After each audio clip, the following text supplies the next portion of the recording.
Hello, Google, or YouTube rather. I'm trying to get Facebook online here. Hold on one second.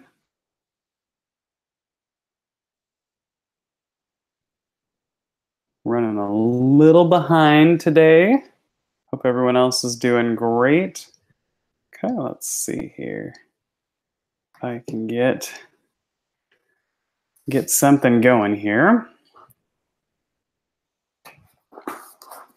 There we go. That looks a little bit better.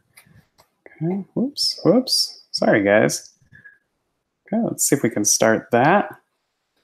Okay. And let's see if our Facebook friends can join us now. Facebook should be on live now. You guys are getting on Facebook, everyone's getting a wonderful view of my Venetian blinds in the background. So let's see here. I'm gonna go ahead, and I have not popped out, for you YouTubers, I have not popped out my chat so that I can join you guys for chat on there. Hello and welcome to Monday Caregiver Check-In. A little bit late getting started here, but my name is Darren Fink, if you have not joined us before, and I am part of Transfiguring Adoption. I'm actually one of the co-founders, and every Monday we do this about a 45-minute, 30-minute caregiver check-in, purely as just kind of a check-in for all of you foster and adoptive parents to see how everyone's doing this week. We're here, I'm here to do as little talking as possible. I'm here to facilitate the conversation, but I want to share any advice, suggestions, or questions that you're bringing here so that we as caregivers can keep going for another week and do the best that we can to help the kiddos that are in our care. So welcome to everyone that's on the chat here. Yeah, again, just the small print. We are not medical advice. We're not legal advice. We are not here to replace anything that your agency that you're working with might be telling you to do. We are merely here as a support and encouragement for you. And just all that to be said, please don't sue us because of something you heard on here. Definitely follow the professionals in your life and go from there. So hope everyone's doing good. I think schools are starting to get out. I know here in Orlando, schools are starting to get out around the area, and life is starting to get a little bit busier. So I guess the first question that I have for everyone is, as a foster or adoptive parent, do you enjoy the school year more, or do you enjoy summer more? I'm just curious about that. I know that there are some people that really, really enjoy having their kiddos home and being able to provide structure for them and being able to do all sorts of things with them. And there are those caregivers that just need that respite that school provides, and they just need the kids to be able to go to school for a little bit so that they can get a break. So I'm just curious where you lie in that situation. Do you look forward to the kids going to school, or do you look forward to summer vacation when you can spend time and do activities and do different things with them? We'll let that question go throughout this, and you can share what you think. But again, what do you prefer? Do you prefer summer vacation, or do you like it when school's in session? I think me personally, I don't know. It's hard because I think I do enjoy having that time when the kids do go off to school, because I think I can collect my thoughts a little bit more. Having to think work, job situation stuff, and then think kids at the same time, I don't feel like there's time for me any time to get ahead of the game so that I can keep ahead of the family. Erin on Facebook says that she loves summer vacation. Behaviors improve. That's phenomenal. So Erin's really looking forward to summer vacation, I'm guessing. I haven't heard too many people say that behaviors improve during summer, so that's fantastic. Shelby says she's looking forward to summer. That's good. I do look forward to summer. I look forward to being able to do different activities and things with the kids that I can't do because they are at school. I think at the end of summer, I think they're tired of me and I'm tired of them, and they're ready for that structure that school provides, and they're ready to go back. So I think it's kind of a give and take thing. So it's kind of interesting. But yeah, thanks, Shelby and Aaron. And by the way, good to see you guys. So what kind of activities do you do during the summer? Shelby and Aaron are both saying that they enjoy summer vacation. What kind of activities do you do with your kids during the summer? I we like to go to amusement parks all the time and anytime. So, and since we just moved down to Orlando, Florida, we are probably going to be going to the beach because that I'm hoping will be good, cheap fun to run over to Cocoa Beach and spend the day and enjoy the waves, and then come back home and have tuckered out kids. So we'll see. We'll see what the summer holds. Speaking of which, this is like I literally put the doorknob on my office so that I could do this. Like that's how, like, if you guys could see, like, this wall is the neatest thing in my office right now. Like, and that's our whole house. So it's pretty amazing. You don't have to be perfect to be a caregiver because I don't have it all together for sure. Erin says she enjoys summer basketball and swim in grandma's pools during the summer. That is fantastic. And I think the swimming pool is like a really good, like, sensory, just overall just a good sensory thing for our kids. They can just get in there and just really have some fun and just feeling the water and the waves and doing different things, and the hand motions and the muscles are working and stuff like that. I think that's just a phenomenal all around thing for our kids. Yeah, I think swimming pools are fantastic, actually. Yeah, so yeah, summer basketball.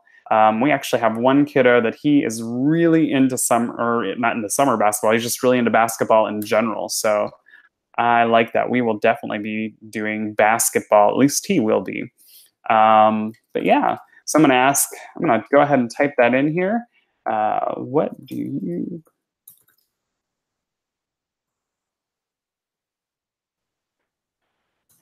But I'll real quick, while we're going to have that question ongoing. What do you prefer, summer vacation or the school year when taking care of your kiddos? We're going to have that keep on going. I answer it whenever you feel free, jump in. I just also wanted to let everyone know, if you haven't been with us before, this is your time to comment and give advice and suggestions and ask questions at any point during this. This is your time. Margie and I make sure that we set aside a half hour, 45 minutes every Monday for you guys. This isn't our time to talk and to give you advice necessarily. It's time for people to get on here together. So actually, if you're watching this live, if you wouldn't mind sharing it with your friends, the more people that we have on here and discuss and have conversation, the better. We had a great conversation last week about activities and things that you can do when you have a child who just had the birth parents' rights terminated, and they're going through that grieving process. So we just had a really great conversation about what do you do when you're looking at that and you're excited about the adoption, but you're very sensitive to the fact that while your children may want to be adopted, they're also grieving and going through a rough time. So we had a great talk about that last week, and I really appreciate everyone that came in on that. I believe Shelby was here for that one. Yeah, so really appreciate it. But just throw your thoughts and comments in there at any time that you want to. Margie is not here again this week. We are still trying to play catch up with getting our house unpacked and moved. We actually had a leadership meeting for our volunteer mobilization, and I just was able to watch it, and they were even talking about how they were just saying, hey, be patient with the Finks. They are still moving and unpacking, and lots of different things are going on. And it's so true. I thank you so much, everyone, for being patient with us. Thank you for continuing to come to these Monday caregiver check-ins and give your input while we're in transit. And different things like that. So really appreciate everyone. Everyone's been wonderful with us as we're trying to get our feet underneath us, so to speak, so that we can keep moving with Transfiguring Adoption and giving you guys some great resources and tips coming forward. Yeah, give us about another month of the shakiness. We're still doing stuff like the caregiver check-in and stuff like that, but we're trying to. We definitely need some time to unpack and get kids settled. We actually don't have all of our kids moved in with us yet. We have one more kiddo that is going to be. He's finishing up school and some different things, and he's going to be moving in with us later this month. So we still have some transition coming down the bend. But yeah. As you're looking toward summer, actually, let me say this. We just got done doing this phenomenal. I wish I could show, I know I can, for you YouTubers, I can share my screen and I can share pictures. I can't do that, I don't think, on Facebook. I can't show you guys some awesome pictures. We have some great pictures. We just did a convention that we worked out here in Orlando called MegaCon Convention. It's a comic book convention. And for those of you that follow us and know us, we have a discussion guide that uses the Harry Potter series that helps families be able to talk with their kids about issues they're going through. Because of that, a lot of comic conventions like to have us out because their Harry Potter fandom enjoys having us out and being able to do different things with us. So we were out there, and there was so many people out there, and there was so much going on that it actually got brought up. Someone was talking about, we were talking about anxiety and sensory perception issues or sensory processing issues. And it got brought up that someone from the public who just didn't understand sensory processing and different trauma behaviors said, well, if people are having anxiety or having issues with large crowds, they shouldn't go to amusement parks. They just shouldn't just cut off. They shouldn't have like these different things like a quiet room or different things like that. And I'm curious what you guys think. Is that truth? If there's a big event, an amusement park, or something that you really want to take your family to, but your kiddo has PTSD, sensory processing, is it truth? Or should we just say, yeah, my child can't handle it, I just need to stay home? Or do you feel like the public needs to be more understanding and there needs to be more things in place so that your family can, while it's going to be different and look different, your family can enjoy and attend the event also? What do you think? Do you feel like the public needs to understand the issue better? Or do you feel like caregivers just need to suck it up a little bit more and just realize that they're in a situation where they just can't do certain things? I don't know. I just thought it was an interesting proposal.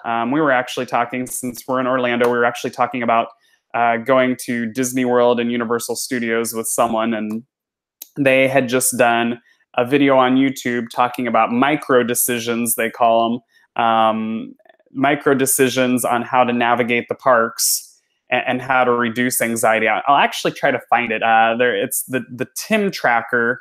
And his wife, she's called the Jen Tracker. If you ever watch their YouTube channel, great family fun, and they go to the parks a lot, and it's just a lot of fun. If you can't make it out to the parks, fun thing for your family to watch together and just enjoy things.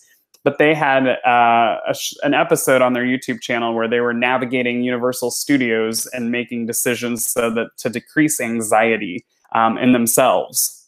And so I happened to be talking to the Jen Tracker, and we were talking about kind of the pushback that they got from that video, of some people saying that, people just shouldn't go to the parks if they have anxiety. If they're going to get that ramped up, they just shouldn't go. So that's why I'm curious what you, as a caregiver or someone with children with special needs, or what do you think? Should we just say, yeah, we shouldn't be attending that, like an amusement park, because our child has PTSD or sensory processing? Or should we be saying, no, it'd be great for the public to understand us more so that we can try to function like a normal family? Oh, and I just got this from Aaron. I'm sorry, my internet might be slow giving comments. Aaron says, I just go have fun with my kids. If they don't want to have fun, that's okay. I'll just have a good time. I never have any expectations of outings because you never know how they're going to go. If they are really anxious. We talked about it. And typically once they talk, they can calm down. That's great. Okay. Yeah, I can totally see that, Aaron. So just not having expectations or setting the bar low. I've heard it explained it that way. Setting the bar low for when you have an outing or you have a big event or something like that. I think that's that's what I'm hearing is I think as caregivers, I think we want to ramp events up. And I don't think that's a bad thing. I mean, everyone does that, right? Like when you want to take your kids to Disney World or some big event, like you have in your head, you want to give your kids something great. You want to give them good memories. You're kind of getting excited and you have a picture in your head of how great it's going to be and the memories you're going to have. I don't think that's necessarily bad. I just, like Aaron's saying, I think you have to, as a caregiver, as a foster adoptive parent, Aaron says, yes, setting the bar low. So you need to really set that bar low. So kind of like the bunny hop, get ramped up, but then take two hops back. Because just with behavior issues and different things like that, they're going to get you during those big events and different things when you least expect it, and they're going to dash your hopes and dreams. You're going to be frustrated. Your child's going to be frustrated. You're going to have a lot of frustration going on, unfortunately. Hey, Tracy, glad you're watching. So yeah, I totally agree with that, Aaron. But so what do other people think? Even if you're not watching this live, I'd love to hear what you have to say. But during a big event or something where there are a lot of people around, that a lot of family, like a big event, big family event where people are getting to experience something, do you feel as a caregiver, should the public be more understanding of our children's issues and our special needs that we have of our family so that we get to experience the event? Or should we just be as caregivers saying, yeah, you know what, our family looks different. We just shouldn't go to that because it's not good for our family. Nick says, a security type blanket type of object help. Would a security type blanket type of object help? I'm thinking of the sunglasses scene from Big Daddy where the sunglasses helped him overcome anxiety. And yeah, I'd love to hear what other people have to think about that. Would a security blanket type thing work in that type of situation where you're going to a big event or something like that? I think it might work if the child has anxiety, maybe. It depends on the anxiety, I think. I'm not sure if it's gonna, if they truly have sensory processing disorder, it's definitely not going, a security blanket's not going to help that because they're still gonna have their senses bombarded with different things. So I like that. I like the idea of like having a security blanket or something like that, or some sort of object that they know that they can hold on to for security. I think Aaron was talking about too, just talking with the kiddos to calm them down and just to get them to be less anxious. So yeah, I think that's interesting. Let me go one ahead. If you guys have any other advice or suggestions on that, please let me know. Hey, Janet, glad that you're joining. But the question is, during a big event, because Margie and I just got done, I think at this convention that we went to, I think there were over 10,000 people. So we're talking thousands and thousands of people. And my son, youngest son, who does have sensory processing disorder, did come with us one day, and he did have issues with just all the crowds and stuff like that. He's learned to cope with them and do different things. So he still had a great time. But I'm thinking of other families that are wanting to attend something like any other family, because there are a lot of families attending this event and they want to be able to attend too. But I think as foster adoptive families, sometimes you feel like, well, I can't go to this. I can't be like the other families because my child has these issues. Aaron said you should definitely go, and it's okay if people don't understand. Everyone's kid is acting horrible at some point. I find I get anxious before big events. I have to talk myself down. So it's true. Like I was actually talking with, I mean, I think as adults, I think we get ramped up too, right? Like at big events and can get, I definitely was talking about, to a friend, I said, so since, for those of you that don't know, secondary PTSD is a thing. And it can come from working with kiddos in the foster care system. I'm pretty sure that I'm not diagnosed, but I think I might have it. And I do know that big crowds bother me a lot more than they used to, especially if they're followed by, if there's pushing and shoving and big noises. They really make me jump, and I really have issues with that. So yeah, I even find myself having to talk myself down or calm myself or do something just to calm my anxiety, for sure. So what are things that you do to prepare your children? Aaron already talked about some of them. Would love to hear from some of our folks that are watching on YouTube what they think. What do you do to prepare your kids as you're going to these big events? I mean, we do have kiddos that are suffering from PTSD and sensory processing disorder, and these big events are, while they might want to attend them, like this comic convention that we were at, phenomenal, all sorts of children there, and I could see even teens wanting to go to this thing. But again, I'll throw the question out there: do we as caregivers just need to say no? We shouldn't be going to that stuff because it sets our kids up for failure? Or do we need to be saying, no, the public needs to be more aware of these issues so that our kids can enjoy them and be normal and do things like other kids? Erin, I'm hearing Erin say on Facebook that I think she's saying definitely that go to the event, try to be normal as possible. Other families are having issues too. One thing that I've seen too is a lot of events are starting to come up with quiet spaces, because anxiety, not just in kids, but in adults and different things, is becoming a large phenomenon in our culture.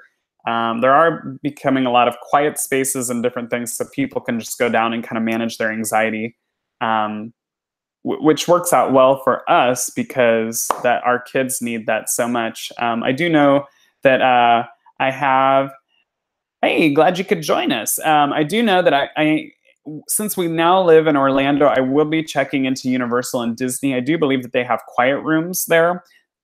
Excuse me. I know when we lived in Knoxville, Tennessee, Dollywood, if you're at that amusement park, does have a sensory processing room, and it's great for, it's a quiet space for kids with autism, sensory processing disorder, and all sorts of different things. So what do you do, though, to prepare your children for a big event or something where you know that their sensory processing is going to flare up? I'm curious about what your advice and what you would do if you were going to go to an event that had multiple thousands of people going to be there. What would you do? And I'm going to take some time and I'm going to type the question while I'm waiting for some folks to answer. And also, just remember this, we're showing on YouTube and Facebook right now. Be sure to invite your friends to watch and talk along with us, because the more people we have, I'm just facilitating the conversation. Would love to hear from more of you. This is a time for you to share your advice, suggestions, or any questions. And last week we switched gears because someone had a question about something they were going through, and we talked about that, had a great conversation. So please share your comments. Aaron says, I'm afraid of mass shooting. I know it's not likely going to happen. My kids have said they're worried about that. So we always look for exits and safe places, and that seems to calm them down because there is a plan if something goes wrong. Well, let's talk about that, though. I think hey, Nikki's on here. Hey, Nikki. So I think having a plan, if you know that something is going to be an issue, if you know that your child or even yourself is going to have an issue with thinking about something, let's say getting mugged at a big event, like maybe your child lived in a household and they just lived in a not safe neighborhood and mugging was a thing. They witnessed several muggings. So they're afraid to go to this event because they're going to get mugged. I think what Aaron's saying is great. Like, you have a plan, like just even talk out the hypothetical situation. So, okay, so this happens. It's probably not going to happen, but it happens. What are we going to do? And then come up with a step 1, step 2, step 3 type of thing, so that you know it's going to, that does take the anxiety of it, because one, you have a plan, so, and it's more than likely not going to happen. So that's fine. You still have a plan. 2, though, I've never had it happen at a thing like this or at a big event, but I mean, it happens. Immediately, everyone knows what to do. Like, and you've already talked about it, and people know what to expect. And it takes the mystery out of it. I mean, don't you think that's what the scariness is for a lot of kids and adults, is the mystery? We don't understand things and we don't know what to do. And it's just like, it takes the mystery and the scariness out of it. Nick's going back and saying, with sensory processing issues, if sensory overload's an issue, earbuds with soothing music might help. Has anyone else used noise-canceling headphones?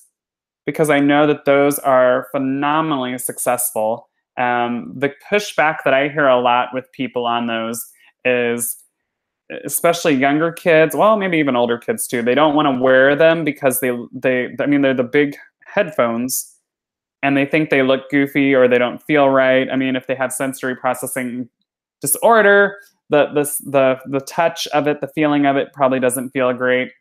So I don't know. I'm curious to hear if anyone else has used those types of things. We've used it once or twice. I've had some moderate success. We haven't found any headphones that we particularly love. And again, our kiddo kind of has just adapted to it. And as long as we get him out of the noise after a while, he's able to cope with it. Or as long as he's able to hold on to someone, he's okay. But I'm curious about that. Has anyone else used noise-canceling headphones? What do you do with a kid with sensory overload? Huh? And I like that, Aaron. Aaron, again, going back to what Aaron said, is have a plan for when you go into a big event. So that's a great idea to be able to prepare your family for something. I know when Margie and I take our kids to amusement parks, because again, we love going to amusement parks, but talking about sensory overload, and if you have PTSD, there's stuff going on all the time. There's noises and pushing and there's shoving. We do prepare our kids for what we're going to be doing that day. So if we know that there's going to be a lot of lines and there are going to be a lot of people, we prepare them for, you're going to get bumped a lot, you're going to get hit by other people a lot. We're going to wait in line a long time. Like this is probably like a day where we ride 2 rides and then we're done. So just be prepared for a lot of discomfort and not a lot of payback, like not a lot of like give back on, hey, we made it, now we get to ride 50 rides. No, it's gonna be 2 rides. Plus we get their feedback too, then they can even tell us if they think it's worth it, because if they don't think it's worth it, sometimes we're like, well, why even do it then and go through all the problem, right? So yeah, some other things that we really enjoy doing too, like, is just coming up with ideas and plans for like, okay, so around this time, we're probably gonna ride rides or try to do this from this time to this time, and then we'll have a snack, and then we'll do this, and then we'll, and then also preparing them for if that's a hard schedule or if that's a soft schedule, so that they know going into it, will this plan change or is it written in stone? And usually, I mean, obviously, you guys, we live in a culture that changes really fast, right? So it's going to change, probably more than likely, I would think. So we tell them it's probably a soft schedule and it's going to change. But if we do see something that's going to be written in stone, we will tell them so that they know that they can prepare for something and they can prepare for the noises and different things like that. So, yeah. Hey, Colleen, how you doing? Glad to have you on here. But I'd love to hear more from other people. Aaron, you have some great ideas. Nick, love to hear your ideas on the sensory overload with the noise-canceling headphones. Aaron, that was great ideas on just planning things out and having a plan, no matter what the situation. So what... Oh, Nick must have just come back on again. What else do you guys do to prepare your kids for different things, for different issues, or for different size crowds and sensory problems?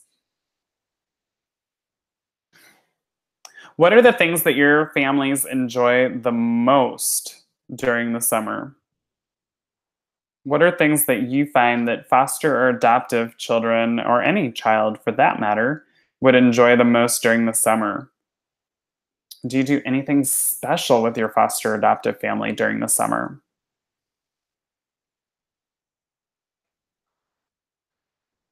Would love to hear more about that. Our family, for one, is going to be grounded this summer because we just moved and we just don't have a lot of budget to do a whole lot. So we're going to be grounded at the house for most of the summer, which isn't bad because we have a lot of unpacking to do and we have a lot of things to do. So it's a good thing. Ooh, Aaron says practice driving. Yeah, we might be having that happen during the summer. We'll have to see. That I would think can be a stressful thing. I would think could be, oh, good luck. Have fun. Have fun. Oh no. Oh no. So are you excited about that? Or are you not excited about that? I hope you're excited about it. I bet you the kiddo's excited about it. I bet you they're very excited about it. Um,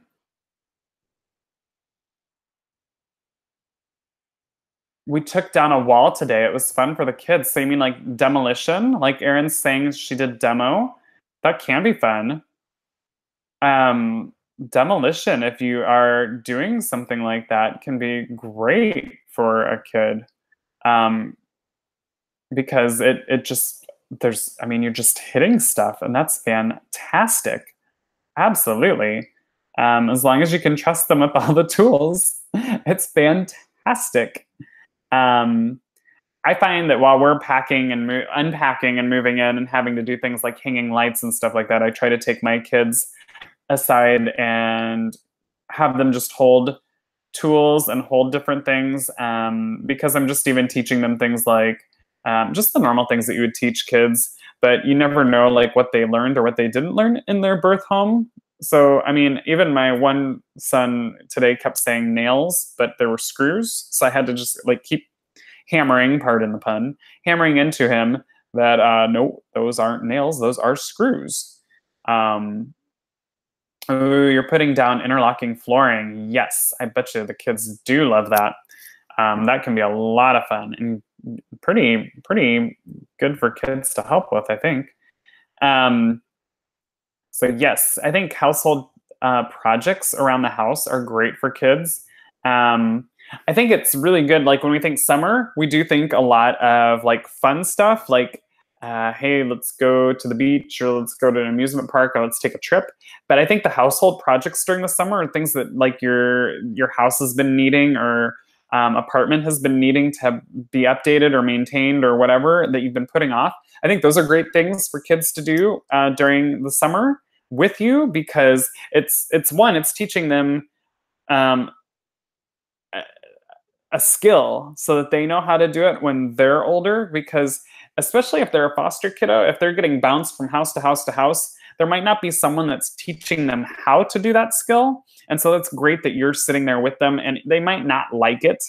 They might moan and groan a little bit, but it's still good for them because the other thing is too is you're spending time together working on a project as a family. And then when you're done, you can look at it as a family and say, hey, we did this. Like we painted this room or we put in interlocking flooring or we took down a wall or and you did it together and there's a lot of great things that can come out of working on a project together because you learn more about each other and what each other's skills and what each other is good at and not good at and how to even just function as a family because I think more than anything, home improvement projects really can bring out the frustrations in people, which is good because you got to figure out how to work together as a family and how to work through those frustrations because I feel like a lot of our kids in their birth homes might have seen frustrations or might have seen a lot of yelling and arguing, but not how to resolve it, not how to talk things out. And even if it is a big blowout, because all families, no matter how big, small, or how they have come together, have blowouts. But the kids need to see what happens after the blowout, and they need to see that people come back together, that they apologize, that they say "I love you," that they're still a family and they're still connected with each other and they're still committed to each other. So I think that's really important. So yeah. Wow, Aaron, that just made me think about that. That's great. So I think, yeah, let's all get home improvement projects going for the summer. Let's do that. I like it. And if you don't have a home improvement project, I've got 20 bazillion. So come on down and I will put you to work. So, yes. What are some other things that you do during the summer? What are suggestions or advice people have for? I know we have a lot of folks on here that say they really look forward to summer vacation with the kids being home. I know that there are a lot of people that I talk to that don't look forward to summer vacation. They don't look forward to having the kids home because of various behaviors or different things going on. And they just get really nervous and anxious. They don't have someone to give them a break, and school is what gives them a break. So, what advice do you give people for the summer for making it through the summer and having a successful summer with their kids? Like, what suggestions would you give to people? I am very interested in that.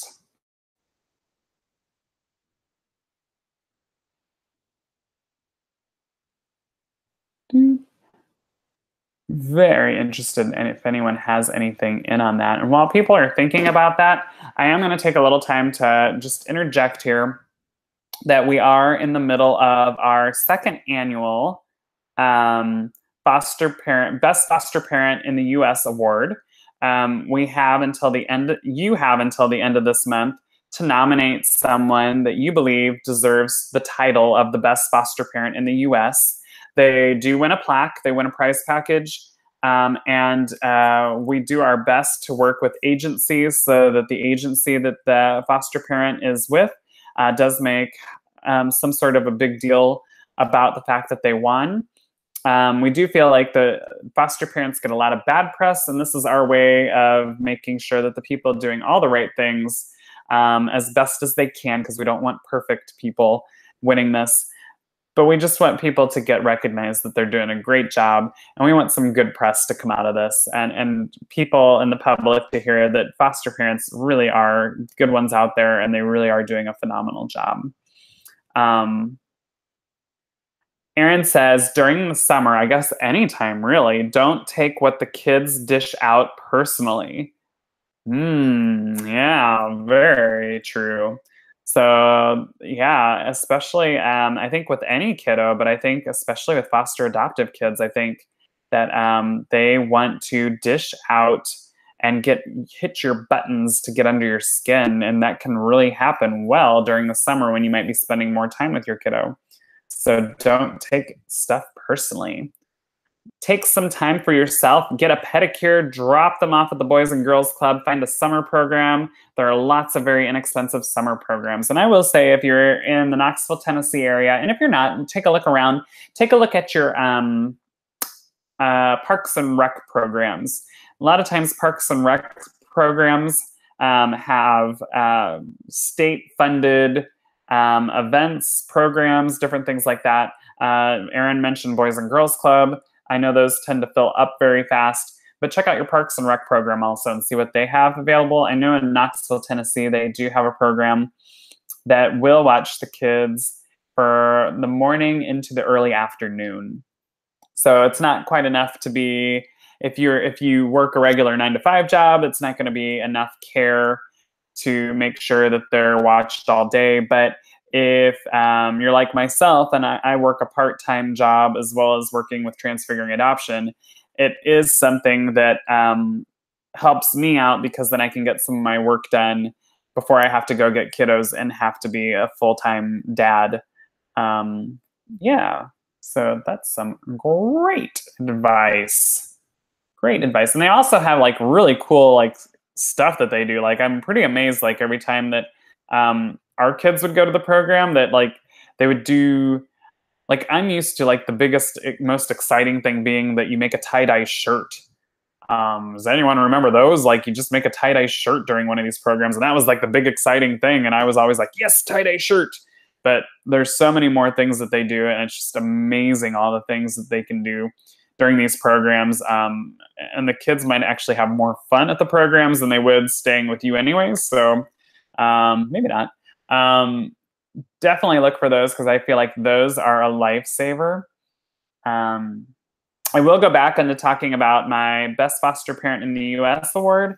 So you have until the end of this month to nominate someone. You can nominate someone by going on to transfiguringadoption.com. And at the top of the page is going to be a button, a banner for the Best Foster Parent in the U.S. award. Click on that and you can nominate someone there or encourage someone to nominate you for the award. There is nothing wrong with that. There is nothing wrong with that, but it's going to be till the end of the month.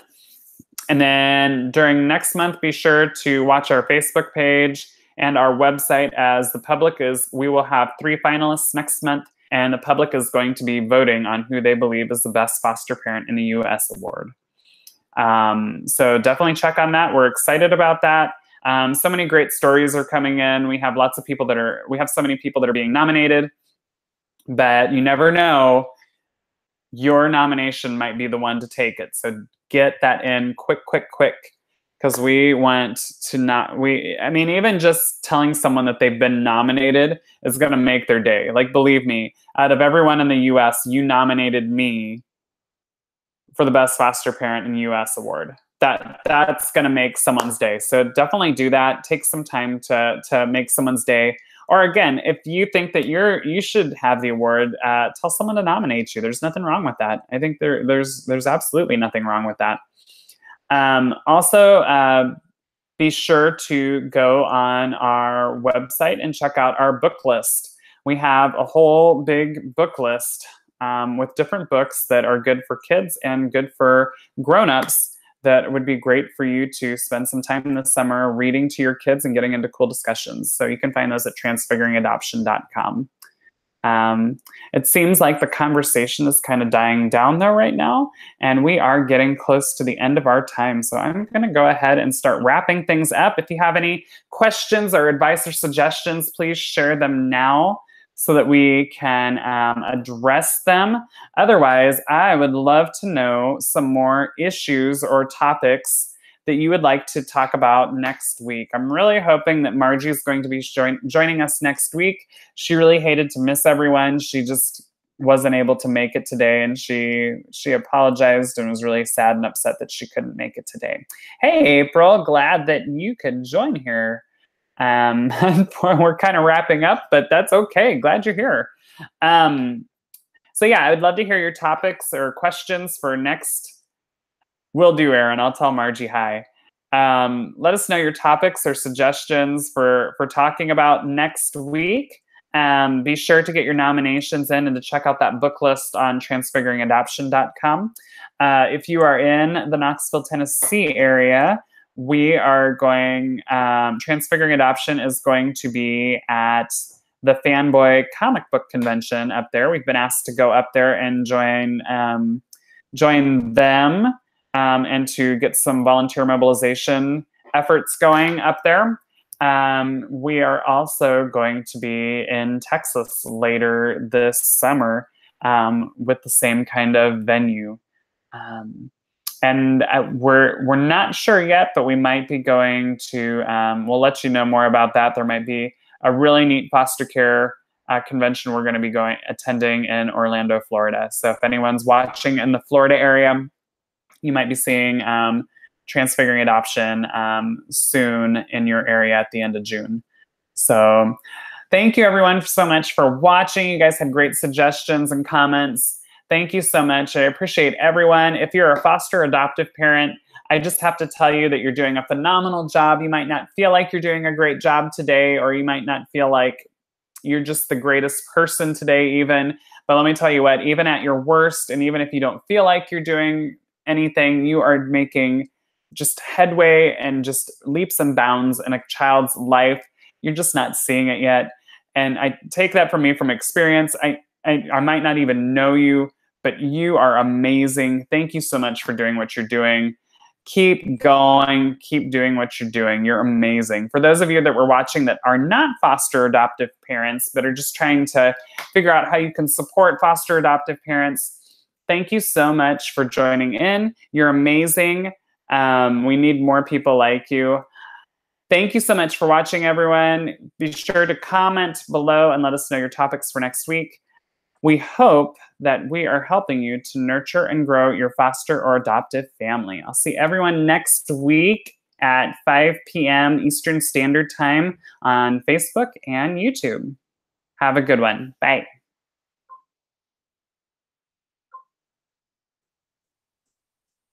And Facebook is done. And YouTube friends, I will see you later.